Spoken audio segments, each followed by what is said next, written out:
Oke guys, welcome back to channel YouTube Bomen Education. Kali ini kita bahas OSK 47 nomor 31 sampai 35. Ini materi di sini berkisah tentang apa? Tentang materinya itu ada struktur kristal, terus apa lagi ya? Energetika pelarutan. Ya, termo di sini sih energetika pelarutan itu sebenarnya termo, cuma termo pelarutan. Terus termodinamika yang energi ikatan.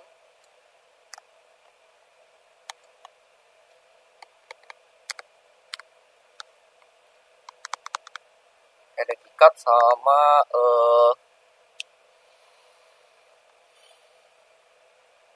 ya, pokoknya lah struktur kristal, energetika pelarutan, termodinamika energi ikat sama gaya intermolekul. Nah gitu. Ini semua materi OSK ya, memang sebenarnya termasuk advance, terutama ini gitu ya. Itu nggak di buku sekolah ya. Kalau misalnya kalian merasa setelah nonton video ini kalian nggak bisa, kalian bisa ikut pelatihan bomnya ada yang begitu. Itu masih ada yang bulan kedua. Ya bulan pertama sih udah jalan sekarang ya, jadi mungkin udah nggak bisa join lagi. Mungkin kalian masih bisa ikut yang bulan kedua tentang materi ini. Gaya intermolekul yang ini struktur kristal juga termasuk ke sini ya. Struktur kristal di sini, terus juga sifat kualitatif pelarutan, energetika pelarutan juga ada di sini. Kalau termodinamika energi ikat masuknya di bulan ketiga. Gitu. Ya. Kalian bisa ikut yang bayar per bulan. Karena bukan 3 bulan udah nggak mungkin kan. Gitu. Tapi di semua kolektif sama itu masih bisa berlaku. Kalau misalnya kalian ini, kalian bisa hubungin yang DM Instagram atau WA di bawah. Terus juga kalau misalnya kalian pengen menguji kemampuan kalian, ini juga ada tryout ya. Kalau Bomiana ada dua paket DM Basic sama Pro. Kalau misalnya mau gratis, kalian bisa ikutin syarat ini ya. Di sini kalau misalnya kalian pengen bayar, ya bayar aja langsung. Pelaksana bakal tanggal 16 sampai 17 November. Dan hadiahnya bakal ada Platin Advance. Platin Advance itu isinya materi organik dan materi-materi yang mungkin bisa kalian pakai buat lomba univ atau ya pokoknya advance lah. Gitu. Ya. Oke, sekian untuk introduction-nya. Kita lanjut ke yang pembahasan sekarang. Berikut berdasarkan kenaikan titik didih adalah ya, ini kalau misalnya kalian lihat soal kayak gini, kenaikan titik didih itu berarti kita naiknya kemana? Itu berarti kita libatnya kemana? Itu ke yang namanya gaya intermolekul ya. Gaya intermolekul. Jadi kayak interaksi antar molekulnya lah ya, karena itu yang berkaitan nanti ke sifat-sifat ini, titik didih lah, terus viskositas gitu, dan beberapa sifat-sifat lain gitu, dia ngaruhnya ke situ ya. Itu gaya intermolekul. Nah, untuk kenaikan didih kita lihat dulu, kita lihat masing-masing molekul, kita mesti identifikasi gaya intermolekul terkuatnya gitu ya. Yang pertama itu kita lihat sini ada 4 spesies itu ya, C3H8, CH3CO, CH3, H2O, dan CH370OH. Nah, untuk C3H8 ya, pertama kalau kita mau identifikasi gaya intermolekul, kita harus lihat dulu polar apa non polar ya. Kita lihat C3H8 itu dia kalau hidrokarbon ya, itu cicitnya kalau cuma CH doang. Hidrokarbon itu maksudnya dari C dan H doang.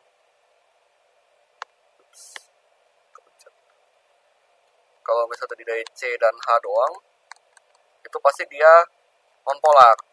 Kalau non-polar, gaya intermolekul terkuatnya itu adalah van der Waals. Atau mungkin kalau kalian taunya ya dispersi London gitu ya. Atau dispersi London tuh bisa juga. Ya, itu gaya intermolekul yang paling lemah urutannya di antara semua gaya intermolekul yang lain. Yang kedua itu adalah yang CH3CO, CH3 ya. Ini kalau kalian baca kimia organik di sedikit ini namanya aseton. Ini pasti polar ya. Karena kalau kalian gambar struktur Lewisnya, dia bakal seperti ini. Ya, itu polar, dan ini dia gaya intermolekul terkuatnya pasti dipol ya. Kemudian yang ketiga itu ada C3H7OH gitu. C3H7 97OH itu tuh pasti polar ya. Kenapa? Karena dia ada gugus OH. Ini hidroksi. Mirip kayak air dikit gitu. Nah, ini dia tapi gaya intermolekul kuatnya bukan dipol-dipol, melainkan apa? Ada ikatan hidrogen, ya. Karena hidrogen sebenarnya klasifikasinya dia mirip seperti dipol-dipol, cuma dia untuk hanya berlaku kalau misalnya gaya intermolekulnya seperti ini gitu. Dimana ada H yang menempel di atom X, dimana X itu adalah O, N, atau N, ya. Ikatan hidrogen. Nah, kalau kita udah ke terakhir yang H2O udah pasti dia kayak gini kan strukturnya. Itu udah pasti dia polar dan ikatan hidrogen, ya.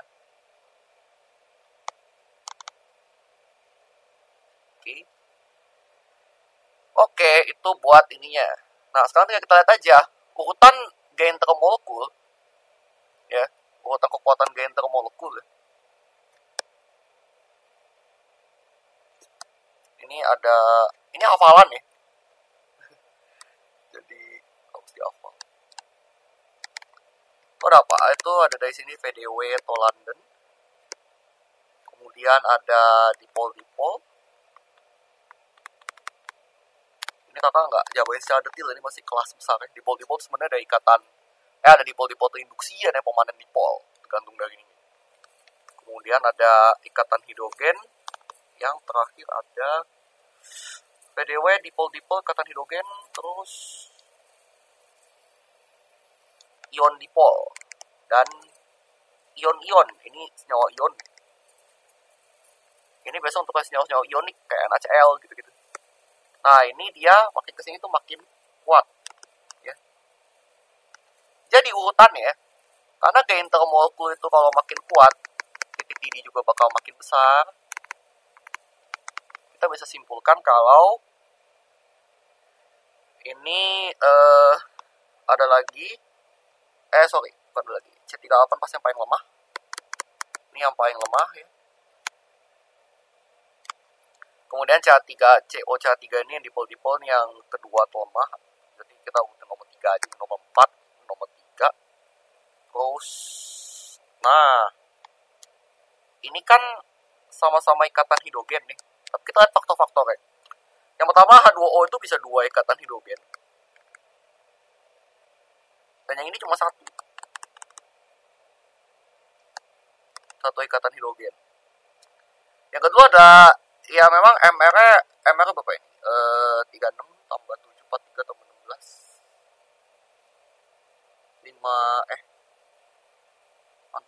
60. Ini cuma 18 ya. Sebenarnya MR itu juga ngaruh dari mana? MR itu ngaruh di gaya van der Waals. Ya.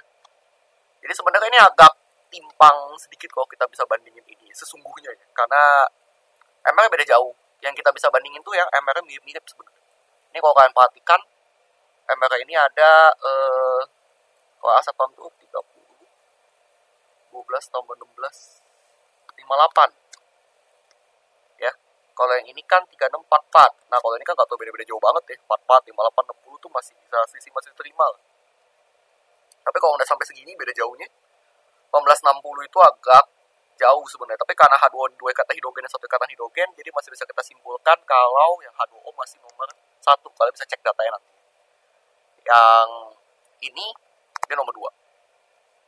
Jadi urutan yang tepat berdasarkan ini berarti kan C3H8 paling lemah tuh. Nah, paling lemah, ini yang kedua ini, terus kita tinggal cari aja yang H2O nya paling kuat. Berarti kan yang ini ya. Yang H2O paling kuat sesuai dengan ini. Jawabannya adalah yang delta. Oke. Jadi nomor 31 jawabannya adalah yang seperti ini. Oke, berarti nomor 32. Kristal X susun seperti satuan seperti pada gambar. Jumlah atom X dalam sel satuan tersebut adalah dalam bilangan koordinasi setiap atom X adalah. Nah, ini mana gak mau banget ya? Ini namanya tuh materi apa? Ini materi kisi kristal namanya. Jadi ini materi di plat begini sih, tapi yang bulan kedua. Jadi ini kalau kita lihat ya, ini kisi kristal ya. Ini kisi kristal tuh dia ada dia cuma nanya jumlah atom X dalam satuan tersebut. Nah, ini kita lihat, ini ada teorinya sedikit.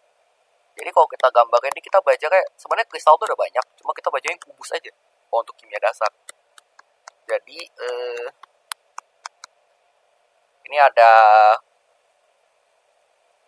kalau misalnya di atom di titik sini, itu dia seperlapan, teorinya seperti itu. Kalau misalnya di sini, ini seperempat. Kalau misalnya di sisi muka, itu dia setengah. Kalau misalnya tengah-tengah dalam, itu dia satu. Ya. Jadi setiap atom di sini nilainya kenapa begitu? Kenapa seperempat, seperlapan? Karena sebenarnya kita tuh isi itu kayak apa ya? Kayak semacam satu pola, kayak ada pola berulang gitu.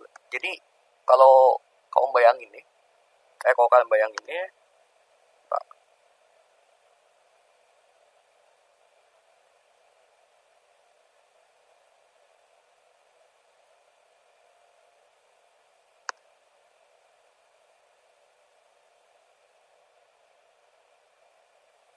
kalau kalian main di sini ada, ya ini ada isi kristal lain.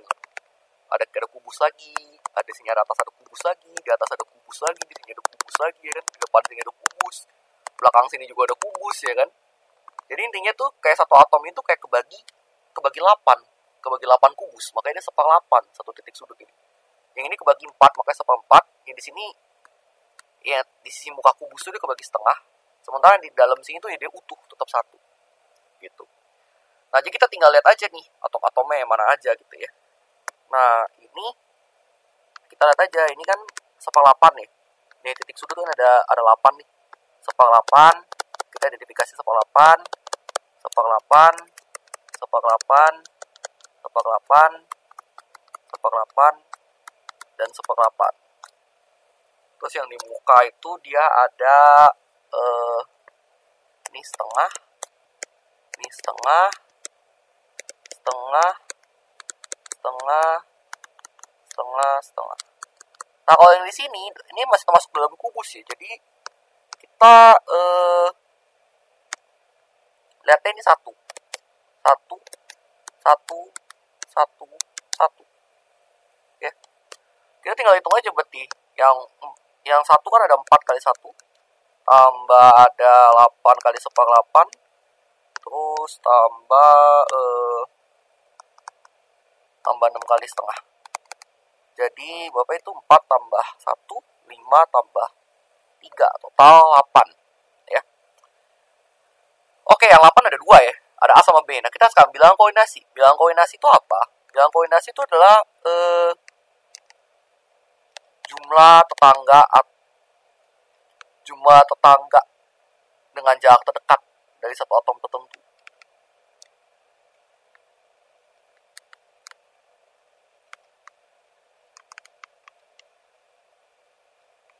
Nah, jadi kalau kita lihatnya di sini berarti ya sebenarnya cara gampang adalah kita lihat garisnya aja. Ada garis-garis kan? Ini garisnya sebenarnya membantu. Jadi ada berapa atom yang ada hubungan dengan garis ini? 1, 2, 3, 4 kan? Nih, ini kan 4. Nah, jadi kalau 4 ini tuh berarti dia bilekornya 4 ya. Jadi jawaban yang tepat untuk soal ini itu adalah yang A ya. 8 dan 4. Oke? FYI ini yang ungu ini sebenarnya namanya lubang tetahedral ya. Ada 2 lubang sebenarnya, tetahedral sama oktahedral. Kalau kalian ikut pelatihan mungkin bisa dapat kenal ungu di situ. Oke, jadi jawaban nomor 32 adalah yang A. Oke, berikutnya nomor 33. Diberikan data energi ikat sebagai berikut. Jumlah kalori tadi disosiasi molekul etilamina menjadi etilena dan amonia pada fasa gas adalah. Nah, oke, ini sebenarnya jumlah kalori ini berarti apa? Ke delta H ya. Nah, delta H itu sebenarnya kita bisa hitung kode energi ikat tuh bisa. Itu apa? Sigma EI kiri minus sigma EI kanan. Berarti apa? Ini reaktan, ini produk. Kenapa bisa kita hitung dari sini? Kenapa beda dari yang biasanya? Biasa kan kanan kurang kiri. Kenapa ini kiri kurang kanan? Karena ketika kita memutus ikatan itu memerlukan energi. Sementara pas kita membentuk ikatan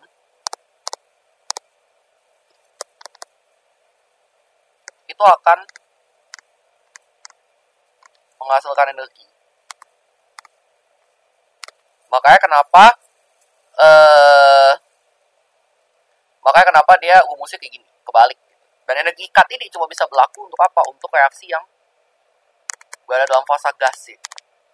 Kenapa? Karena kalau buka fase gas dia energi ikatnya nggak terlalu sesuai dengan data ya. Karena ikatan yang kita lihat ini energi itu sebenarnya energi ikat kata-kata gitu. Jadi dia hanya lebih bisa berlaku kalau misalnya dalam fase gas saja. Nah ini cuma kalau tadi asosiasi, jadi semua reaksinya tuh dalam fase gas. Kalau misalnya kita pakai yang energi ikat ini. Nah kita sekarang lihat reaksinya apa? Molekul etil amina menjadi etilena dan amonia. Nah ini agak-agak kimia organik ya. Etil amina tuh sebenarnya rumusnya kayak gini deh. Kita lihat rumusnya dulu. Itu ada C2H5NH2 tambah asosiasi kan. Jadi etilena tuh C2H4 atau etena mungkin kalian tahu tambah NH3. Ya. Nah, ini kita bikin dulu rumusnya nih kayak apa nih? Ini CC ya kan. Ini H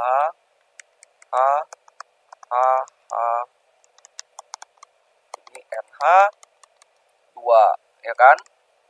Tambah lagi dia jadi apa ini C2H4 nih harus tahu ya C2 C rangkap 2 ya.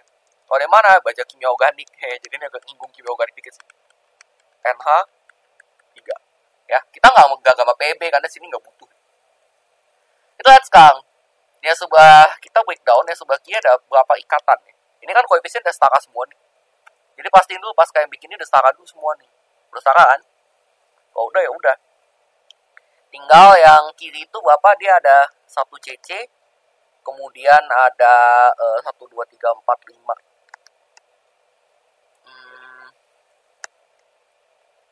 5 CH, terus ada 1 CN, terus dan 2 NH ya. Oke. Ini kita masukin dulu nilai-nilai semua nih. CC ada berapa di sini? 346. 1 kali 346 berarti 346. Yang CH ada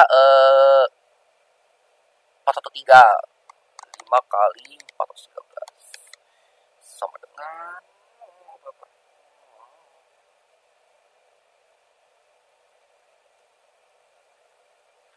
2065. CN itu ada 88. Yang NH ada 391.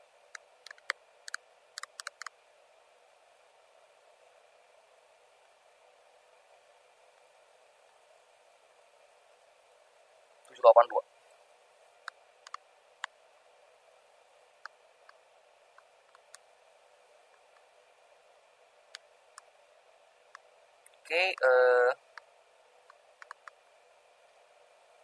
nah ini kita tinggal bentar.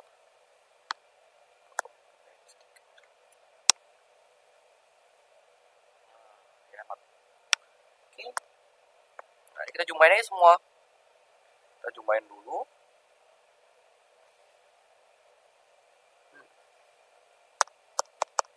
Empat 005 tambah 288 tambah 782 hasilnya 3481 ya. Ini kilojoule semua ya. Nah, kita tinggal yang kanan. Yang kanan sekarang ada apa aja. Ini 2 molekul digabung nggak apa-apa ya, jadi 1 dalam perhitungan ini. Nah, kita tinggal lihat ada 1 CC, ada 4 CH, dan 3 NH. Di sini. Nah, CC Bapak, CC itu 602. 602, 1 kali 602 ya. 1 kali 602, jadi total 602. Ini 4 kali CH-nya Bapak, 413. 413, jadi kita hitung dulu di sini.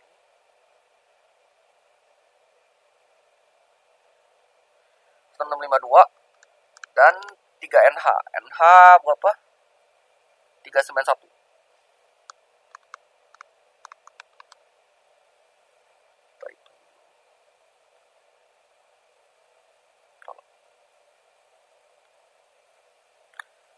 19,73. Nah, ini kita tinggal tambahin juga. Ya, ini tambah juga tadi ya. Kita hitung dulu.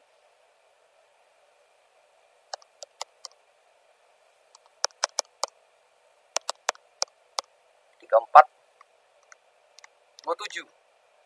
Nah, ini kalau udah tinggal jumlahin semua, kita tinggal kurangin aja, berarti delta H-nya sama dengan 3481 kurang 3427.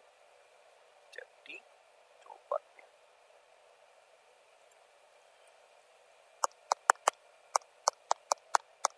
54 plus 54 kilojoule per mol, ya. Kita tanya jawaban yang tepatnya mana? Jawabannya adalah yang C, ya. Jadi jawaban untuk nomor 33 adalah yang C. Oke, berikut nomor 34. Berikut menunjukkan 3 senyawa potensi sebagai bahan bakar alternatif. Utama senyawa berdasarkan nilai energi bakar persatuan volume adalah. Nah, karena persatuan volume dan persatuan volume itu berarti apa? Ya, bukan kilojoule per mol ya, tapi kilojoule per mili gitu atau apa gitu ya. Nah, kalau kayak gini gampangnya kita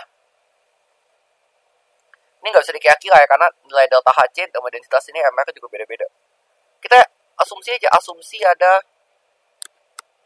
satu mol untuk masing-masing senyawa ya. Jadi supaya enak, kenapa? Supaya satu mol tuh ada berapa mili gitu. Ya, kenapa begitu? Karena supaya itu satuannya langsung coret gitu. Ya. Nah, jadi ya udah kita ini aja. Kita usah satu mol, nah kita hitung MR masing-masing. MR etanol kan ada 46 ya. Ini ada 29 tambah 36, 65 tambah 29 tambah 14, 43 tambah 32, 75. Ini juga ini 15, 30, ini 16, 46. Ya 46 juga. Nah, kayak MR beda-beda, terus densitasnya juga beda-beda ya, kita mesti hitung satu-satu ya. Jadi untuk etanol kita hitung dulu nih. Ya. Kita hitung dulu karena massa 1 mol etanol kan berarti massa etanol kan tinggal 1 kali 46. 46 gram. 46 gram dibagi sama 0, ini udah 46 gram, berarti volume etanolnya 46 bagi 0,789. Hasilnya jadi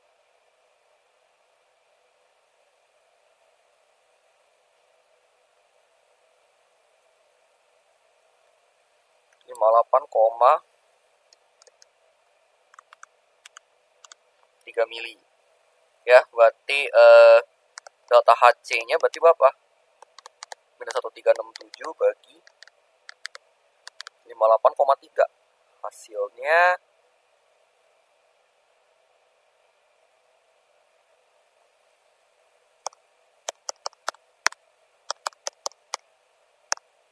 minus 23,45 kilojoule per mili. Itu etanol ya. Kita lihat lagi sekarang yang lain. Yang lain ada apa? Ada nitroetana sama metilhidrazin. Nitroetana berarti massa nitroetananya itu ada 1/75 75 gram. Berarti volumenya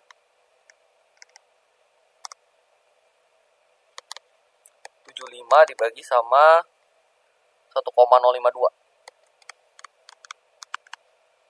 Berarti dapat ya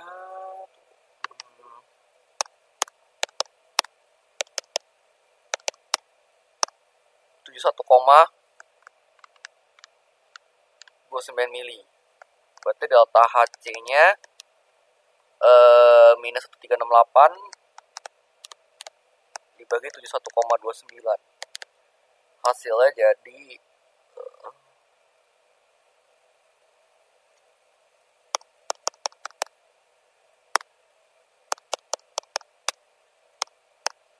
minus 19,19.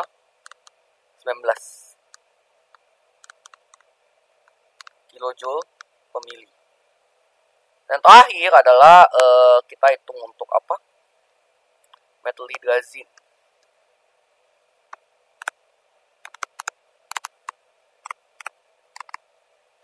Massa metal hydrazinanya sama 1 kali 46 gram ya. Ups, kecepatan.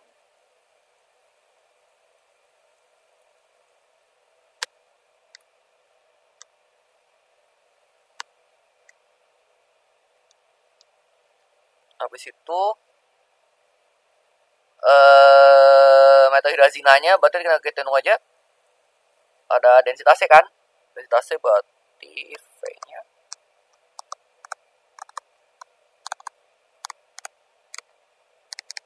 46 dibagi sama 0,874.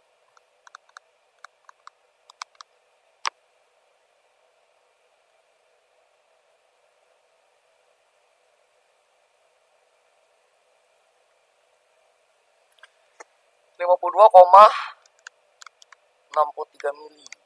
Ya, berarti kalau kita hitung berarti delta Hc-nya kalau kita hitung minus 1307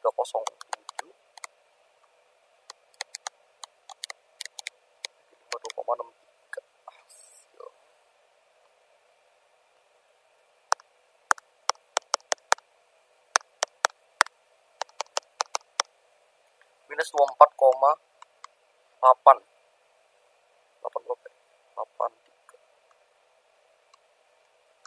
kilojoule per mili. Oke. Nah, kalau dapat ini semua tinggal kita hitung aja kan, berarti yang paling rendah siapa? Paling rendah nitoetana ya. Nitoetana, terus baru etanol, terakhir metal hydrazine ya. Jadi jawaban tepat untuk jawaban ini adalah yang B ya. Oke. Terus soal nomor 34. Kalau misalkan mau cara cepetnya ya tinggal aja, ini kan masanya mirip-mirip ya, masa etanol sama metal hydrazine. Tapi densitasnya kita lihat aja, densitasnya kan lebih rho etanol lebih kecil daripada rho si metal hydrazine. Otomatis berarti kan volumenya lebih besar ya. Berarti kan volume etanol lebih besar daripada volume metal hydrazine. Akibatnya pasti emang delta Hc persatuan volume pasti emang delta Hc etanol lebih kecil daripada delta Hc metal hydrazine ya. Itu bisa kita lihat. Emang sih bisa kita compare antara dua ini ya kan. Cuma masa kita nggak bisa compare yang nitoetana ini. Yang nitoetana ini sebenarnya delta H-nya mirip sih ini sama ini ya kan. Kalau udah jelas volumenya lebih besar, udah pasti ini. Kalau volume nitoetana kan lebih besar daripada volume etanol, udah pasti dia delta Hc nitoetana bakal lebih kecil. Ya sebenarnya bisa dikira-kira gitu sih sebenarnya. Delta Hc etanol. Jadi dengan dari kesimpulan ini kita sebenarnya ya bisa disimpulkan kayak gini juga. Berarti kita bisa langsung simpulkan jawabannya itu adalah yang B. Ya. Kenapa? Karena delta Hc nitoetana lebih kecil daripada delta Hc etanol, tapi delta Hc etanol lebih kecil daripada delta Hc metil hydrazine. Kita bisa kira-kira dari situ sih sebenarnya. Jadi jawabannya memang sesuai juga dengan hitung-hitungan nih. Cuma kita lebih baik hitung pakai hitung pakai hitungan nih supaya lebih akurat. Karena takutnya kok kayak ini ada miskonsepsi sedikit. Takutnya kok kayak nggak teliti atau nggak ngerti gitu ya. Jadi jawabannya adalah yang oke, ini yang terakhir nomor 35. Diberikan data entalpi sebagai berikut. Entalpi isi MgCl2 sampai pelarutan atau hidrasi. Nah, ini sebenarnya materi tentang apa? Tentang energetika pelarutan. Ya. Itu ada di mana ya? Di bab yang Brady. Ya, buku Brady ada juga. Cuma ini ya kalau misalnya kalian bahasa nggak ngerti kan bisa ikut pelatihan BOM ini juga di bagian materi sifat kualitatif pelarutan. Ini masuk juga di sini. Ya cuma kata sedikit lah ya.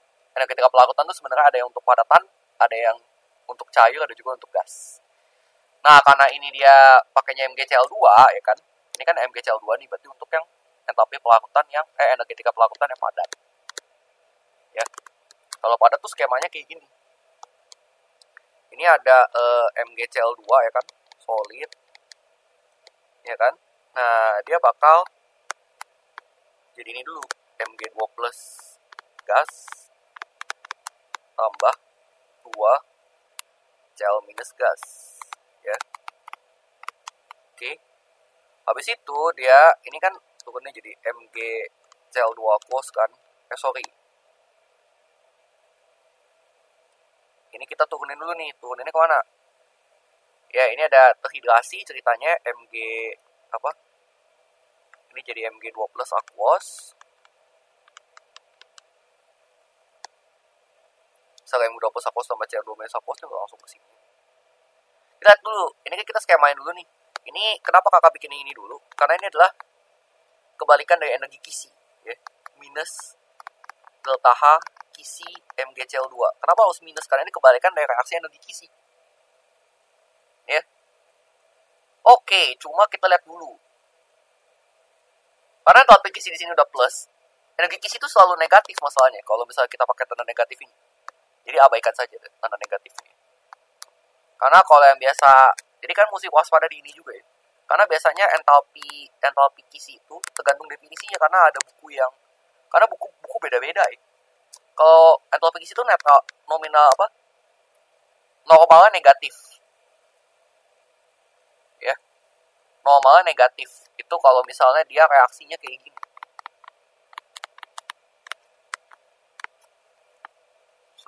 Nah, ini kayak gini.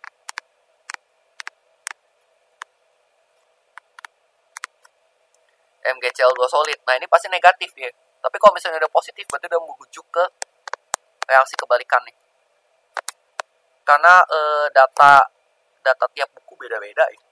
Definisi tiap buku beda-beda. Jadi kalau misalnya emang dia udah plus, ya udah. Plus ya berarti ini udah cukup data Kisi aja. Nah, terus kita lihat di sini. Entalpi pelangkutannya kan minus nih. Minus 150 kJ/mol. Berarti kita tempatin di sini kan. MgCl2 aqueous. Nah, ini ke sini. Ini minus 150. Ya. Ini udah langsung plus 2524. Ya. Terus habis itu juga ini ada yang kayak gini ya. Ada turun begini, berarti yang ini yang 2 kali delta H hidrasi Cl minus gas ya. Kenapa bikinnya skema kayak gini ya? Emang kayak gini. Ya. Kalian mesti tahu dulu konsepnya. Jadi 2 kali minus 384 itu hasilnya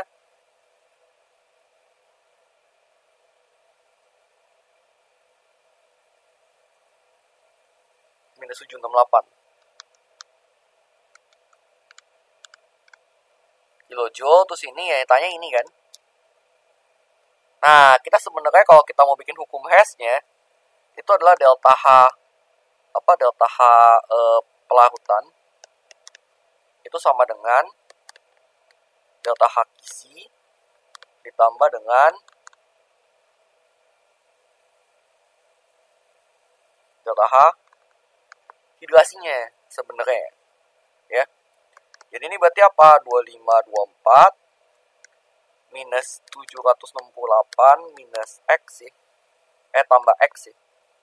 Tambah X di sini itu sama dengan ini minus 150. Ya udah. Kita tinggal berarti X-nya itu minus 150 minus 2524 tambah 768. Oke.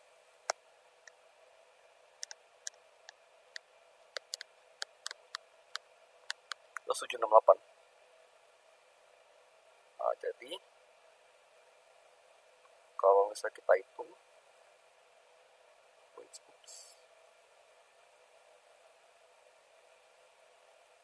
minus 1906